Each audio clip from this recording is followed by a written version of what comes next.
Chairman చిత్తా విజయప్రతాప్ రెడ్డి పలు ప్రాంతాల్లో ఆకస్మిక తనిఖీలు చేపట్టారు.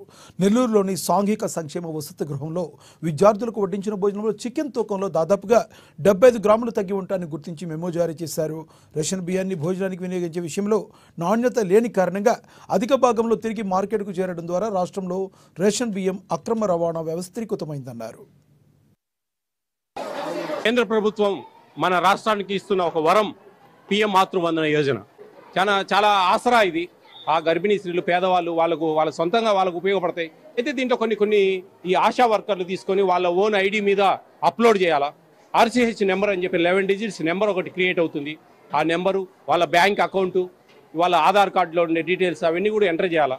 ఆ బ్యాంక్ అకౌంట్ పాతది ఏదైనా ఇచ్చినా, లేకపోతే కన్నా ఎక్కడన్నా వాళ్ళు పెళ్లి కాకముందు ఉన్న అకౌంటు, ఆ అకౌంట్ క్లోజ్ అయిపోయింది. అట్లాంటి సందర్భాల్లో కొంతమందికి రాలే అని చెప్పేసి అంటా ఉన్నారు. అది క్లర్కల్ మిస్టేక్ కాదు, మీ మిస్టేక్. అది జాగ్రత్తగా మీరు ప్రజెంట్ యాక్టివ్లో ఉండే అకౌంట్ నెంబరు ఇవ్వాలా.